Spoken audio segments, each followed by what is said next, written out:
ರೇವತಕ್ಕ, ನೀನ್ ನೋಡಿದ್ರೆ ಇಲ್ಲಿ ನಿಂತ್ಕೊಂಡು ಅಳ್ತಾ ಇದೀಯಾ. ಆರಾಧನ ಆಚೆ ಹೆಂಗ್ ಆಡ್ತಿದ್ದಾಳೆ ಗೊತ್ತಾ? ಅವಳಿಗೇನೋ ಆಗ್ಬಿಟ್ಟಿದೆ. ಅವಳನ್ನ ನೋಡಿದ್ರೆ ನಂಗೆ ಭಯ ಆಗ್ತಿದೆ ರೇವತಕ್ಕ. ನಿನ್ಗೆ ಭಯ ಆಗ್ತಿದೆ, ನನಗ್ ಭಯ ಸಂಟ ಎರಡೂ ಆಗ್ತಿದೆ.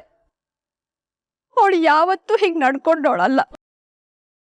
ಅವ್ರ ಅತ್ತೆ ಹತ್ರ ಹೋಗಿ ಈ ಮದುವೆ ಇಷ್ಟ ಅಂತ ಹೇಳಿ ಬಂದಿದ್ದಾಳೆ. ಇಲ್ಲಿ ನೋಡಿದ್ರೆ ಹೀಗ್ ನಡ್ಕೋತಾ ಇದ್ದಾಳೆ. ಏನ್ ನಡೀತಿದೆ ಅಂತಾನೆ ಅರ್ಥ ಆಗ್ತಿಲ್ಲ. ಏನ್ ಅರ್ಥ ಆಗ್ತಿಲ್ಲ? ಮೊದ್ಲು ಈ ಮದ್ವೆನ ನಿಲ್ಸು. ಆಯ್ತು, ನಿಲ್ಸೋಣ. ಹೇಗ್ ನಿಲ್ಸೋದು ಅಂತ ನೀನೇ ಹೇಳು. ಇದ್ರ ಬಗ್ಗೆ ಹಗಲು ರಾತ್ರಿ ಯೋಚನೆ ಮಾಡಿ ನನ್ ತಲೆ ಕೆಟ್ಟೋಗ್ತಿದೆ.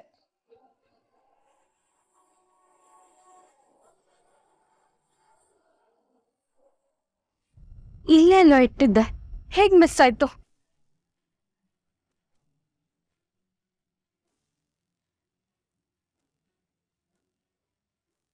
ಏನ್ ಹುಡುಕ್ತಿದ್ಯಮ್ಮ?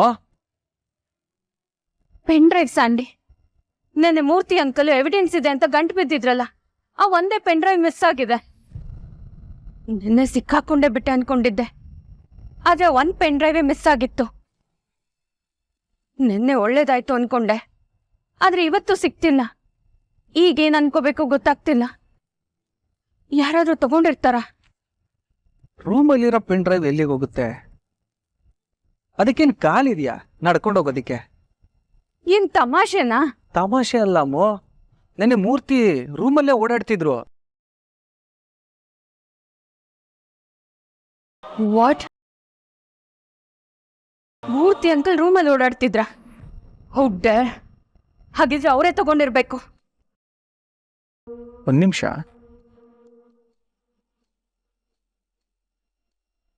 ಇದೇನಾ ಪೆನ್ ಡ್ರೈವ್?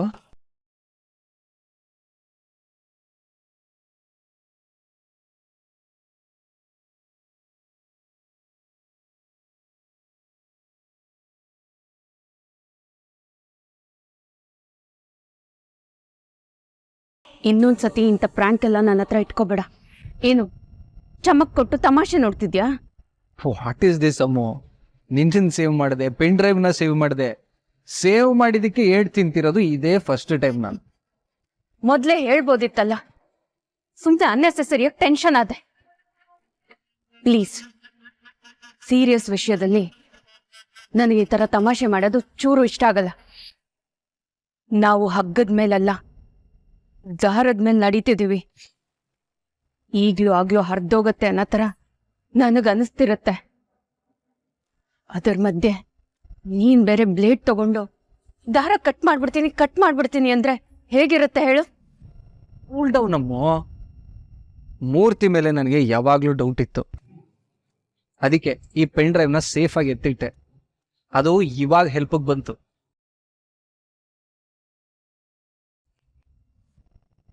ಓಕೆ, ಈಗ ನಿನ್ ಪ್ಲಾನ್ ಏನು ಹೇಳು? ನಿನಗೆ ಅಪ್ಪನ್ ಚೇರ್ ಬೇಕಾಗಿತ್ತು, ಅದಕ್ಕೋಸ್ಕರ ರಾಜ್ನ ಆಚೆ ಹಾಕ್ದೆ. ರಾಜ್ ಈಗಾಗಲೇ ಮನೆಯಿಂದ ಆಚೆ ಹೋಗಿ 1 ತಿಂಗಳು ಮೇಲಾಯ್ತು. ಈ ಮನೇಲಿ ಏನಾರು ಚೇಂಜಸ್ ಆಯ್ತಾ? ನೋ. ಈಗ ಮುಂದೇನು? ಬರೀ ರಾಜ್ ಆಚೆ ಹೋದ್ರೆ ಸಾಕಾಗಲ್ಲ ಸಂಡಿ. ಅದು ಜಸ್ಟ್ ಪ್ರಿಪ್ರೇಷನ್ ಅಷ್ಟೇ. ಇನ್ನೇನಾದ್ರೂ ಆಗ್ಬೇಕು ಅಂತಿದ್ರೆ ನಮ್ ಮುಂದೆ ಇರೋ ಇನ್ನೊಂದು ತೊಂದ್ರೆನ ನಿವಾರಿಸ್ಬೇಕು. ಏನದು ತೊಂದರೆ? ನೀನ್ ಬೇರೆ ಸಾಲದಕ್ಕೆ ಆ ಮಾಣಿಕ್ಯನ್ ಬಿಟ್ಟು ರಾಜ್ನ ಹುಡುಕಿಸ್ತಿದ್ಯಾ. ಲಿಂಕ್ ಅರ್ಥ ಮಾಡ್ಕೋ ಸ್ಯಾಂಡಿ. ರಾಜ್ ಮತ್ತೆ ಮೂರ್ತಿ ಅಂಕಲ್ ಕನೆಕ್ಟೆಡ್ ಇದ್ದಾರೆ. ಮೂರ್ತಿ ಅಂಕಲ್ ಮತ್ತೆ ಡ್ಯಾಡ್ ಕನೆಕ್ಟೆಡ್ ಇದ್ದಾರೆ. ಡ್ಯಾಡ್ ಮೂರ್ತಿ ಅಂಕಲ್ ಮಾತು ಕೇಳ್ತಾರೆ. ಸೊ ರಾಜ್ನ ಈ ಮನೆಯಿಂದ ಪರ್ಮನೆಂಟ್ ಆಗಿ ಆಚೆ ಹಾಕ್ಬೇಕು ಅಂದ್ರೆ ಅವನ್ ನನಗ್ ಸಿಗ್ಬೇಕು. ಜೊತೆಗೆ ಮೂರ್ತಿ ಅಂಕಲ್ನ ಎಲಿಮಿನೇಟ್ ಮಾಡಬೇಕು. ಆಗ ಈ ಇಡೀ ಸಾಮ್ರಾಜ್ಯ ನಂದು.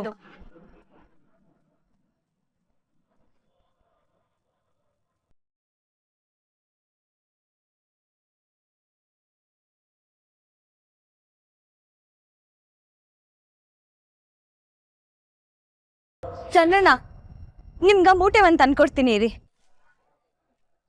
ಅಮ್ಮ, ಆರಾಧನವ್ರೆ, ಯಾಕ್ರಿ ಇಷ್ಟೊಂದು ಅರ್ಜೆಂಟು? ಅರ್ಜೆಂಟ್ ಏನಿಲ್ಲ, ಇದೆಲ್ಲ ಬೇಗ ಮುಗ್ದು ಹೋಗ್ಲಿ ಅಂತ ಅಷ್ಟೇ. ಸರಿ ಆಯ್ತು, ಸ್ವಲ್ಪ ನೋಡ್ಕೊಂಡು ಓಡಾಡಿ. ನಾನು ಎಷ್ಟೇ ನೋಡ್ಕೊಂಡು ಓಡಾಡಿದ್ರು ತಳ್ಳೋ ಜನ ಇರುವಾಗ ಕೆಳಗಡೆ ಬೀಳೋದಿನ ಯಾರಿಂದನೂ ತಪ್ಸೋಕ್ಕಾಗಲ್ಲ. ಏನ್ ಮಾಡೋದು, ಬಿದ್ರು ಎದ್ದು ಓಡಾಡ್ಬೇಕು, ಅದೇ ಅಲ್ವಾ ಜೀವನ.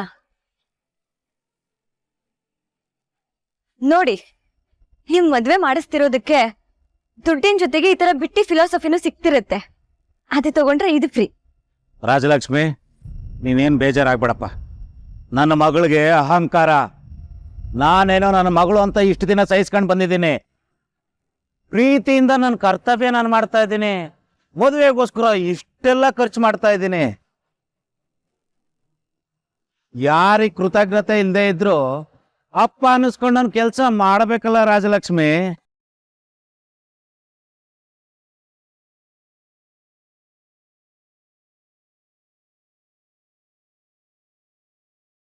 ನಿಮ್ಮಪ್ಪ ಮಯಸ್ಸಂಗೆ ಓದು ದಕ್ಷಿಣೆ ಕೊಟ್ಟಿವ್, ನೀವು ಓದು ದಕ್ಷಿಣೆಯ ಅಪ್ಪ ಅಂತ ಹೇಳ್ಕೋಬೇಡಿ. ನೀವ್ ಯಾವತ್ತಿದ್ರು ನಮ್ಮಮ್ಮನ್ ಗಂಡ ಅಷ್ಟೆ. ನೋಡಿದ್ಯಾ ರಾಜಲಕ್ಷ್ಮಿ, ಕಷ್ಟಪಟ್ಟು ಕೆಲಸ ಮಾಡಿದ್ರೆ ಫಲ ಸಿಗುತ್ತೆ ಅಂತಾರೆ. ಹಣ್ಣು ಅಂದ್ಮೇಲೆ ಎಲ್ಲ ಒಂದೇ ತರ ಇರಲ್ವಲ್ಲ. ಒಂದೊಂದ್ಸರಿ ಹುಳಿ, ಒಂದೊಂದ್ಸರಿ ಕಹಿ, ಎಲ್ಲನೂ ಇರುತ್ತೆ. ಏನ್ ಮಾಡೋದು, ನಾ ಪಾಡಕ ಬಂದಿರೋದೇ ಇಷ್ಟು. ರಾಜಲಕ್ಷ್ಮಿ, ನಿನ್ಗೊಂದು ಮಾತು ಹೇಳ್ತೀನಿ. ಅಹಂಕಾರ ಇರೋನ್ ಬೇಕಾದ್ರೆ ಸಹಿಸ್ಕೋಬಹುದು, ಆದ್ರೆ ದುರಹಂಕಾರ ಇರೋರ್ನ ಸಹಿಸ್ಕೊಳ್ಳೋದು ಕಷ್ಟ.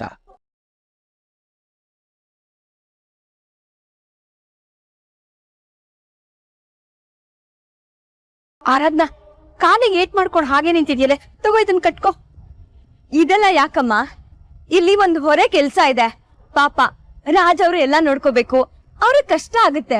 ಆರಾಧನ ಅವ್ರೆ, ಚುಚ್ಚು ಮಾತಾಡಿದ್ ಸಾಕು. ಬನ್ನಿ ಬನ್ನಿ ಕುತ್ಕೊಳ್ಳಿ. ಕಾಲು ಎಡ್ಕೊಂಡಿದ್ದೀರಾ, ಆದ್ರೂ ನಿಮ್ಮ ಮಠ ಬಿಡೋದಲ್ಲ. ಸುಮ್ಮನೆ ಕುತ್ಕೊಳ್ರಿ.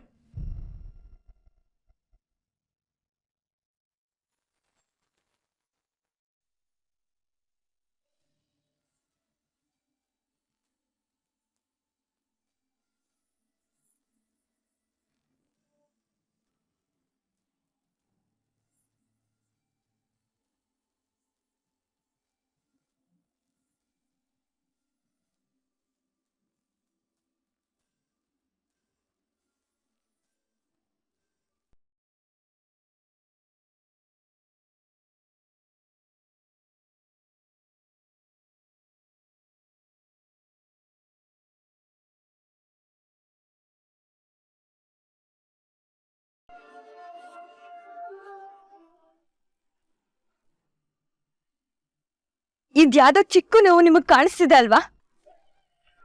ಅಷ್ಟಾದ್ರೂ ಮನುಷ್ಯತ್ವ ಇದೆಯಲ್ಲ. ಥ್ಯಾಂಕ್ಸ್. ಎಲ್ಲದಕ್ಕೂ ಸಿಡ ಅಂತಿರಲ್ಲ. ಮುನಿಯಮ್ಮ ಅಂತ ಹೆಸರಿಟ್ಟು ಮಾತಕ್ಕೆ ಎಲ್ಲದಕ್ಕೂ ಕೋಪ ಮಾಡ್ಕೋಬೇಕಂತಿಲ್ಲ. ಮದುವೆ ಹುಡುಗಿರಿ, ಆರಾಮಾಗಿರ್ಬೇಕು. ಬನ್ನಿ ಬನ್ನಿ. ಅದಕ್ಕೆ ಹೇಳೋದು, ಮಾಡಬಾರ್ದು ಮಾಡಿದ್ರೆ ಆಗ್ಬಾರ್ದು ಆಗುತ್ತೆ ಅಂತ. ಏನ್ ಮಗ ನೋಡ್ತಾ ಇದ್ದೀರಾ? ಕೆಲಸ ಮಾಡಿ.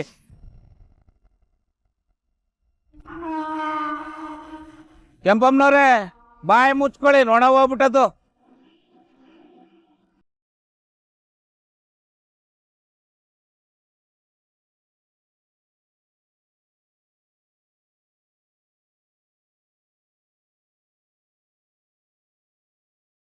ನೀನ್ ಮನೆ ಬಿಟ್ಟು ಹೋದಾಗಿಂದ ಈ ಮನೆ ಥರನೇ ಇಲ್ಲ ರಾಜ್.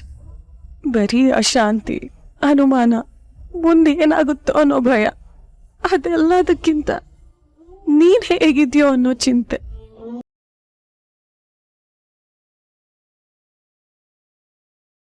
ಅದ್ಗೆ ಮೂರ್ತಿ,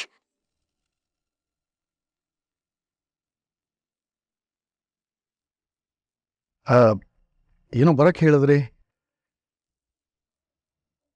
ಕ್ಷಮಿಸಿ ಮೂರ್ತಿ, ನೆನ್ನೆ ನಾನು ನಿಮ್ಮ ಜೊತೆ ಹಾಗೆ ನಡ್ಕೋಬಾರ್ದಾಗಿತ್ತು. ಅದು ನೀವು ಅಮ್ಮು ಮೇಲೆ ಡೌಟ್ ಪಟ್ರಲ್ಲ, ಹಾಗಾಗಿ ನಾನು ತಾಳ್ಮೆ ಕಳ್ಕೊಂಡೆ. ಪರವಾಗಿಲ್ಲ ಅತ್ತಿಗೆ, ನಾನೇನು ಅದನ್ನ ಮನ್ಸಿಗೆ ಹಚ್ಕೊಂಡಿಲ್ಲ. ನೀವೇ ಹೇಳಿದ್ರಲ್ಲ ನಾನು ಈ ಮನೆಯವರಲ್ಲಿ ಒಬ್ಬ ಅಂತ. ಮನೆ ಅಂದಮೇಲೆ ಒಂದು ಮಾತು ಆಚೆ ಈಚೆ ಬರುತ್ತೆ, ಅದನ್ನೆಲ್ಲ ತುಂಬ ನೆನ್ಪಿಟ್ಕೊಳಕ್ ಹೋಗ್ಬಾರ್ದು. ಹಾಗಲ್ಲ ಮೂರ್ತಿ, ನಮ್ಮವರು ನಿಮ್ಮಲ್ಲಿ ತುಂಬ ನಂಬಿಕೆ ಇಟ್ಕೊಂಡಿದ್ದಾರೆ. ನಾನು ಮಧ್ಯ ಬಂದು ಹೀಗೆಲ್ಲ ಮಾತಾಡಬಾರ್ದಾಗಿತ್ತು. ಆದರೆ ನನಗೆ ನಿಮ್ಮ ಜೊತೆ ಇನ್ನೊಂದು ವಿಷಯ ಮಾತಾಡಬೇಕಾಗಿತ್ತು. ನೀವೇನು ತಿಳ್ಕೊಳ್ಳಲ್ಲ ಅಂದರೆ ನಾನು ಕೇಳ್ಬೋದಾ? ಅಯ್ಯೋ ಕೇಳಿ ಅತ್ತಿಗೆ, ನನ್ನ ಹತ್ರ ಇಷ್ಟೊಂದು ಫಾರ್ಮಾಲಿಟೀಸ್ ಯಾವಾಗಿಂದ? ಫಾರ್ಮ್ಯಾಲಿಟಿ ಅಂತ ಅಲ್ಲ ಮೂರ್ತಿ, ನೆನ್ನೆ ತಾನೇ ನಾನು ನಿಮಗೆ ಬೇಜಾರಾಗೋ ಥರ ಮಾತಾಡ್ಬಿಟ್ಟಿದ್ದೀನಿ. ಇವತ್ತು ಹಾಗಾಗದ್ ಬೇಡ ಅಂತ ಅಷ್ಟೆ. ಹಾಗೆಲ್ಲ ಏನಿಲ್ಲ, ಕೇಳಿ. ನಮ್ಮ ಅಮ್ಮು ವಿಷಯದಲ್ಲಿ ಮಾತ್ರ ನೀವ್ ಯಾಕೆ ಹೀಗೆ? ಹೀಗೆ ಅಂದ್ರೆ? ಪದೇ ಪದೇ ನಿಮ್ಗೂ ಅಮ್ಮಗೂ ತಕರಾರು ನಡೀತಾನೆ ಇರುತ್ತೆ. ಅಮ್ಮಗ್ ನಾನ್ ಬುದ್ಧಿ ಹೇಳ್ತೀನಿ, ಆದ್ರೆ ನಿಮಗ್ ಯಾಕೆ ಅವಳ ಕಂಡ್ರೆ ಬೇಜಾರು? ಅದೇ ರಾಜ್ ವಿಷಯದಲ್ಲಿ ನೀವ್ ಯಾವತ್ತೂ ತಪ್ಪು ತಿಳ್ಕೊಂಡಿಲ್ಲ. ಅವನನ್ನ ನೀವು ನಿಮ್ ಮಗನ್ ಹಾಗೆ ನೋಡ್ಕೊಂಡಿದ್ದೀರಾ, ಆ ನಂಬಿಕೆ ನನಗಿದೆ. ನಿಮಗದ್ರಲ್ಲಿ ಡೌಟೇ ಬೇಡ. ಅವನ್ನ ನನ್ನ ಮಗನಿಗಿಂತ ಚೆನ್ನಾಗಿ ನೋಡ್ಕೊಂಡಿದ್ದೀನಿ, ನೋಡ್ಕೋತಾನೂ ಇದ್ದೀನಿ. ತುಂಬಾನೇ ಚೆನ್ನಾಗಿದ್ದಾನೆ, ನೀವು ಯೋಚನೆನೇ ಮಾಡಬೇಡಿ. ಇಲ್ಲ ಮೂರ್ತಿ, ನೀವ್ ರಾಜ್ನ ಹೇಗ್ ನೋಡ್ಕೋತೀರಾ ಅನ್ನೋದ್ರ ಬಗ್ಗೆ ನನಗ್ ಸ್ವಲ್ಪನೂ ಅನುಮಾನ ಇಲ್ಲ. ಅವನು ನನ್ನಿಂದ ದೂರ ಇದ್ದಾನಲ್ವಾ, ಅದಕ್ಕೆ ನನಗ್ ಬೇಜಾರು. ಪ್ರತಿ ಸತಿ ಇದೇ ಪ್ರಶ್ನೆ ಕೇಳ್ತಾಳೆ ಅಂತ ಅನ್ಕೋಬೇಡಿ. ನನ್ ಮುಖ ನೋಡಿದ್ರೆ ಸಾಕು ಕಿರಿಕಿರಿ ಮಾಡ್ತಾಳೆ ಅಂತ ತಿಳ್ಕೋಬೇಡಿ. ಮೂರ್ತಿ, ಇದೇ ಕೊನೆ ಸತಿ ಕೇಳ್ತಾ ಇದ್ದೀನಿ, ದಯವಿಟ್ಟು ಒಂದೇ ಒಂದ್ಸತಿ ನನ್ನ ಮಗನ್ನ ನೋಡ್ಬೋದಾ?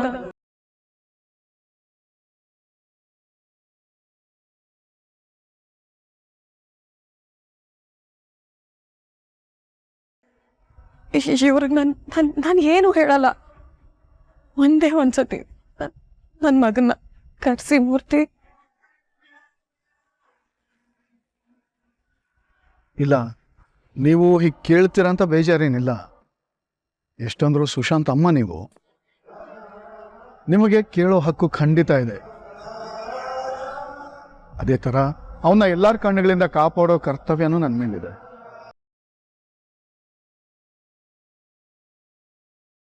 ಅವನು ಒಂದೇ ಒಂದು ಸರ್ತಿ ಕಾಣಿಸ್ಲಿ ಅಂತ ಪೊಲೀಸರು ಹದ್ದಿನ ಕಣ್ಣಾಗಿ ಕಾಯ್ತಾ ಇದ್ದಾರೆ. ಒಂದು ಸಣ್ಣ ಇನ್ಫಾರ್ಮೇಶನ್ಗೋಸ್ಕರ ಎಷ್ಟೆಲ್ಲ ಸರ್ಕಸ್ ಮಾಡ್ತಾ ಇದ್ದಾರೆ ಗೊತ್ತಾ? ಇಷ್ಟರ ಮಧ್ಯೆ ಸುಶಾಂತ್ನ ಭೇಟಿ ಮಾಡೋದು ಒಂದೇ, ನಾವೇ ನೇರವಾಗಿ ಪೊಲೀಸವ್ರಿಗೆ ಸುಶಾಂತ ಎಲ್ಲಿದ್ದಾನೆ ಅಂತ ಹೇಳೋದು ಒಂದೇ. ಹಾಗಾಗಿ ದಯವಿಟ್ಟು ಸುಶಾಂತ್ನ ಭೇಟಿ ಮಾಡಬೇಕು ಅಂತ ಕೇಳಬೇಡಿ, ಅದು ಒಂದು ಮಾತ್ರ ಸಾಧ್ಯ ಇಲ್ಲ. ಮೂರ್ತಿ, ಮೂರ್ತಿ,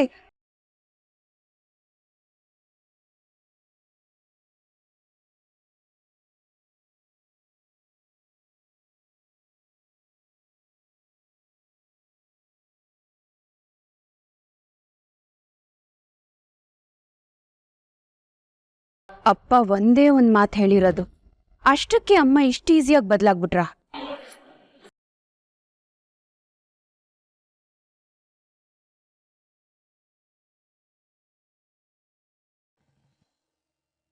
ನಮ್ ಮನೇಲಿ ನಡೀತಾ ಇರೋ ಮೊದಲನೇ ಮದ್ವೆ. ನಾನಂತೂ ಸಕ್ಕತ್ತಾಗಿ ರೆಡಿ ಆಗ್ಬೇಕು, ಮೆಹಂದಿ ಹಾಕೋಬೇಕು, ಬಳೆ ತಗೋಬೇಕು, ಸಕ್ಕತ್ತಾಗಿರೋ ಸೀರೆ ಉಟ್ಕೋಬೇಕು. ಯಾವ ಸೀರೆ ಉಟ್ಕೊಂಡ್ಲಿ? ಮಿಸ್ ಆರಾಧ್ನ, ಇದ್ರಲ್ಲಿ ನಾನು ಯಾವ ಸೀರೆ ಉಟ್ಕೊಂಡ್ಲಿ? ಏ ಆರಾಧ್ನ, ನಿನ್ಗೆ ಕೇಳ್ತಾ ಇರೋದು. ನಿನ್ ಮದ್ವೆಗಂತೂ ನನಗೆ ಹೊಸ ಸೀರೆ ಕೊಡಿಸ್ಲಿಲ್ಲ, ಇರೋದ್ರಲ್ಲೇ ನಾನು ಉಟ್ಕೋಬೇಕು. ಇದ್ರಲ್ಲಿ ಯಾವ್ದು ಉಟ್ಕೊಂಡ್ಲಿ ನೀನೇ ಹೇಳು. ಯಾವ್ದಾದ್ರು ಒಂದು ಹಾಕೊಳೆ. ಅವಳದೇ ಆಗಿದೆ, ನೀನ್ ಬೇರೆ ತಲೆ ತಿನ್ಬೇಡ. ಮದ್ವೆ ನಿಂದ ಅವಳ್ದ. ಸಂಭ್ರಮ ನೋಡು ಸಂಭ್ರಮ. ಏ ಹೋಗಮ್ಮ, ಒಟ್ಟಾರದಲ್ಲೆಲ್ಲ ನಿಮ್ಮ ಅಕ್ಕನ ಮದ್ವೆ ಆದ್ಮೇಲೆ ನೆಕ್ಸ್ಟ್ ನಂದೇ ಅಂತ ರೇಗಿಸ್ತಾ ಇದ್ರು ಗೊತ್ತಾ. ಅದಕ್ಕೆ ನಾನು ಬೇಗ ಮದ್ವೆ ಆಗಲ್ಲ ಅಂತ ಹೇಳ್ಬಿಟ್ಟೆ. ನಾನಿನ್ನು ಓದ್ಬೇಕು, ದೊಡ್ಡ ಆಫೀಸರ್ ಆಗ್ಬೇಕು. ಆಫೀಸರ್ ಆಗೋ ಮುಖನ ನಿಂದು. ಆಗ್ಲೇ ಮದ್ವೆ ಅಂತ ನಾಚ್ಕೊಳ್ತಾ ಇದೀಯಾ. ನಿಮ್ಮಪ್ಪ ಮದ್ವೆ ಮಾಡೋ ತನಕನಾದ್ರೂ ಕಾಯಿ, ಅದಕ್ ಮುಂಚೆನೆ ಗಂಟ್ ಹಾಕೊಂಡ್ ಬರ್ಬೇಡ. ಏ, ಹೋಗಮ್ಮ, ನಾನು ಅಂದ್ರೆ ನಿನ್ಗೆ ಯಾವಾಗ್ಲೂ ಹೀಗೆ. ಆವೇಶ ಬಿಡು. ನನ್ನ ಹತ್ರ ಇರೋ ಸೀರೆ ಎಲ್ಲ ಹಳೆವಾಗ್ಬಿಟ್ಟಿದೆ. ಆರಾಧ್ನ, ಒಂದ್ ಕೆಲ್ಸ ಮಾಡು, ನೀನ್ ಮದ್ವೆಗಂತ ತಗೊಂಡಿದ್ಯಲ್ಲ ಸೀರೆ, ಅದೇ ನನಗ್ ಕೊಟ್ಬಿಡು, ನಾನೇ ಉಟ್ಕೋತೀನಿ.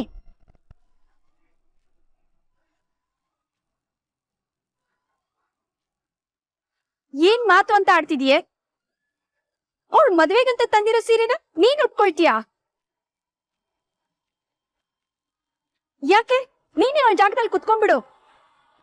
ಅಯ್ಯೋ, ಅವಳಿಗೂ ಉಟ್ಕೊಳ್ಳೋದಕ್ಕೆ ಒಂದ್ ಸ್ಯಾರಿ ಬೇಕಲ್ವಾ? ಸರಿ ಬಿಡು. ಏ ಆರಾಧ್ನ, ಇದ್ರಲ್ಲಿ ಯಾವ್ದಾದ್ರು ಒಂದ್ ಸೆಲೆಕ್ಟ್ ಮಾಡ್ಕೊಡೆ, ಅದನ್ನೇ ಉಟ್ಕೋತೀನಿ.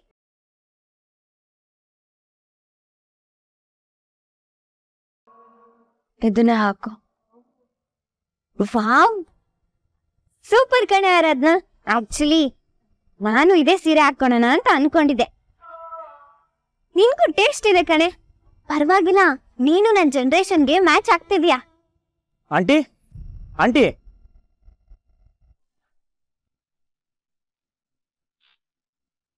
ಒಂದ್ ಮನೆ ಬೇಕಿತ್ತು. ಈ ಮದುವೆ ಗಂಡು ಹೆಣ್ಣು ಕೂತ್ಕೊತಾರಲ್ಲ, ಆ ತರದೊಂದ್ ಮನೆ. ಅದಕ್ಕೆ ಸ್ವಲ್ಪ ಡೆಕೋರೇಟ್ ಮಾಡ್ಬೇಕಾಗಿತ್ತು.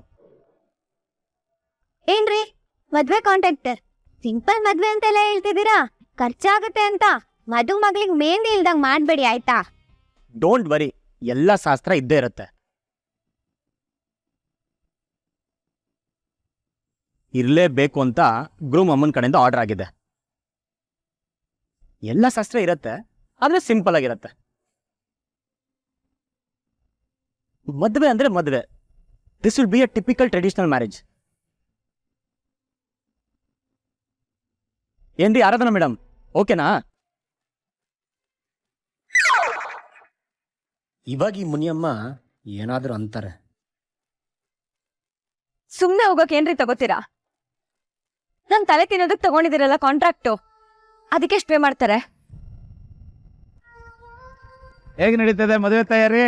ಸೂಪರ್ ಆಗಿ ನಡೀತಿದೆ. ಮದುವೆ ಐಟಮ್ ಎಲ್ಲ ತರಬೇಕಾಯ್ತು, ಗ್ರೋಸರಿ ಎಲ್ಲ, ಹಾಗೆ ಮೆಹಂದಿನೂ ತರಬೇಕಾಯ್ತು, ಅದಕ್ಕೆ ಹೋಗ್ತಿದ್ದೆ. ಈ ಮೆಹಂದಿ ಅಂದ್ಕೂಡ್ಲೆ ನೆನಪಾಯ್ತು ಸಿರಿ, ನಿಮ್ಮ ಅಕ್ಕಂಗೆ ನೀನೇ ಮೆಹಂದಿ ಹಾಕ್ಬಿಡು. ಆಮೇಲೆ ಈ ಮದುಮಗಳಿಗೆ ಮೆಹಂದಿ ಹಾಕ್ಸೋ ಯೋಗ್ಯತೆ ಇಲ್ಲ ಅಂತ ಜನ ಮಾತಾಡ್ಕೊಂಡ್ರೆ ಕಷ್ಟ ಅಲ್ವಾ? ಒಳ್ಳೆ ಐಡಿಯಾ ಮಹೇಶ್ ಸರ್, ಇವ್ರ ಕೈಲಿ ಹಾಕ್ಸ್ಬಿಡೋಣ. ರೀ ರಾಜು ಅವರೇ, ಮೆಹಂದಿ ತಗೊಳ್ಳೋದಕ್ಕೆ ನಾನು ನಿಮ್ ಜೊತೆ ಬರ್ಲಾ? ನೀವ್ ಯಾಕ್ರಿ ಬರ್ತೀರಾ? ಮನೇಲಿ ಏನೋ ಕೆಲಸ ಇರುತ್ತೆ, ನೋಡ್ಕೊಂಡ್ ಮಾಡಿ. ನಾನು ಒಬ್ನೇ ಹೋಗ್ತೀನಿ. ಮಹೇಶ್ ಸರ್, ನಂಗೆ ಲೇಟ್ ಆಗ್ತಿದೆ, ಬರ್ತೀನಿ. ಆಯ್ತು ರಶ್ಮಿ, ಓಕೆ ಬಾಯ್ ಬಾಯ್ ಬಾಯ್. ಬಾಯ್ ರಾಜು ಅವರೇ.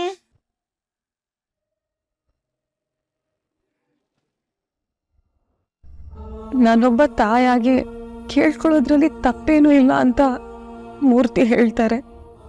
ಆದ್ರೆ ಇವ್ರಿಗೆ ನನ್ನ ನೋವು ಮಾತ್ರ ಅರ್ಥ ಆಗ್ತಿಲ್ವಾ?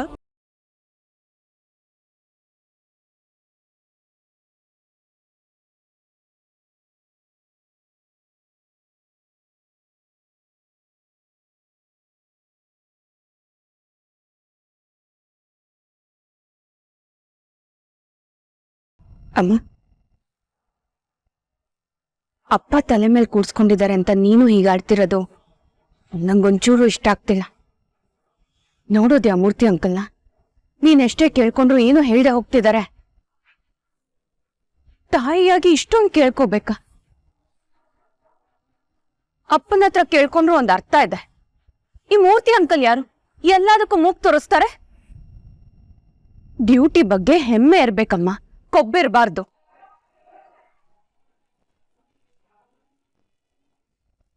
ಒಬ್ಬ ತಾಯಿ ಮನಸ್ಸಲ್ಲಿ ಎಷ್ಟು ನೋವಿದೆ ಅಂತ ನನಗೆ ಅರ್ಥ ಆಗುತ್ತೆ. ಆದರೆ ನಾನು ಏನು ಮಾಡಲಿ? ತಾಯಿ ಮಗನ ಒಂದು ಮಾಡೋಕ್ಕೆ ಸಾಧ್ಯನಾ? ಸ್ವಲ್ಪ ವೆಯ್ಟ್ ಮಾಡಿ ತಾಳ್ಮೆ ತಂದ್ಕೊಳ್ಳಿ ಅನ್ನೋದೆಲ್ಲ ಲಾಜಿಕ್ ಅಷ್ಟೇ. ಸಂಬಂಧ, ಪ್ರೀತಿ ಅನ್ನೋ ಎಮೋಷನ್ ಮಧ್ಯ ಲಾಜಿಕ್ ಎಲ್ಲಿ ವರ್ಕ್ ಆಗುತ್ತೆ? ಬಟ್ ನಾನು ಏನು ಮಾಡಲಿ?